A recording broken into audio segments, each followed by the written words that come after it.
Mais je vois qu'on avance sur une chose, toujours sur les réseaux sociaux, c'est, on va dire, des données que je mets moi-même volontairement sur la plateforme. Ça va être intéressant. Parce qu'il y a des données que je ne mets pas volontairement, ça c'est ce que j'ai dit tout à l'heure. Voilà, c'est des données que je mets volontairement. Je prends une photo ou une vidéo où je suis en train de dire tout et n'importe quoi, je la mets sur mon réseau social, qui est un espace privé. La question que je me pose, c'est que quelle est la marge entre ce qui relève de mon privé, parce que je mets ça dans un cadre privé avec mes amis, et après, je retrouve cette vidéo-là qui s'en va chez Paul, qui va à gauche, à droite, et ça commence à m'incriminer, à me nuire. Ce que je veux savoir, justement, dans le cas d'espèces, c'est une manipulation de données qui m'était personnelle. Comment ça se passe? Alors, il faut comprendre une chose. Les données que vous publiez volontairement sur le Facebook sont des données publiques. Ah, ça c'est intéressant. OK.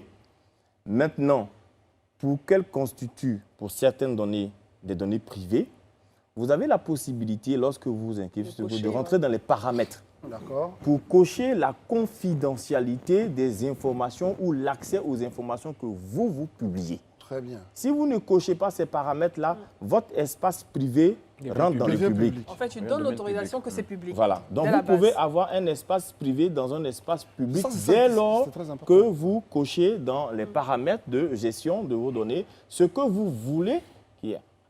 WhatsApp, par exemple, c'est un groupe. OK, donc on est tous sur le groupe. On a des informations qui viennent.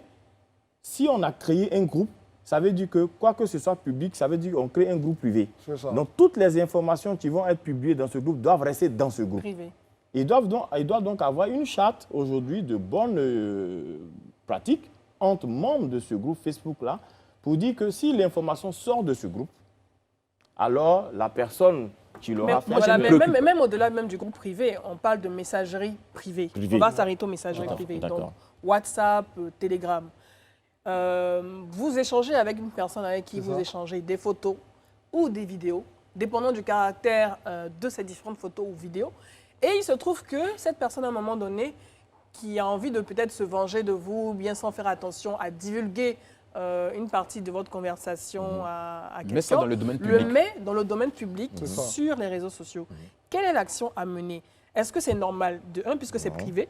Vous n'avez pas donné votre consentement. Tout à fait. Et en plus, cette conversation se retrouve sur la place publique ou cette vidéo se retrouve sur la place publique. Quelle est l'action à mener? Non, mais ça, c'est pénal. Vous portez plainte à la justice, tout simplement. Parce que c'est entre deux personnes. Donc, je suppose que les informations que nous avons partagées récentes, nous... Très bien, on est en fin d'émission. Alors, dites-nous aujourd'hui, les Ivoiriens, comme il disait, vous regardent, ils ont envie aujourd'hui de se sentir plus en sécurité. C'est d'ailleurs pourquoi vous montez, vous avez votre structure. Ces personnes-là ont-elles la possibilité aujourd'hui de se tourner vers des personnes comme vous, les experts, pour se sentir plus en sécurité?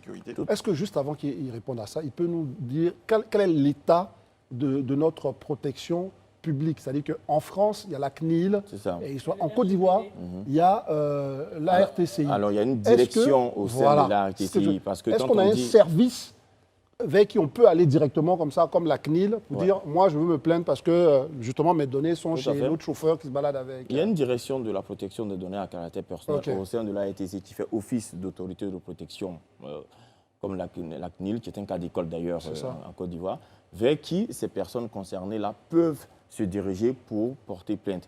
Ensuite, il y a nous, cabinet conseil de formation et d'accompagnement de mise en conformité, vers qui les personnes peuvent se diriger pour demander conseil sur comment se comporter et les entreprises sur comment se mettre en conformité ou quelles sont les dispositions qu'il faut pour pouvoir respecter le cadre légal lié à la protection.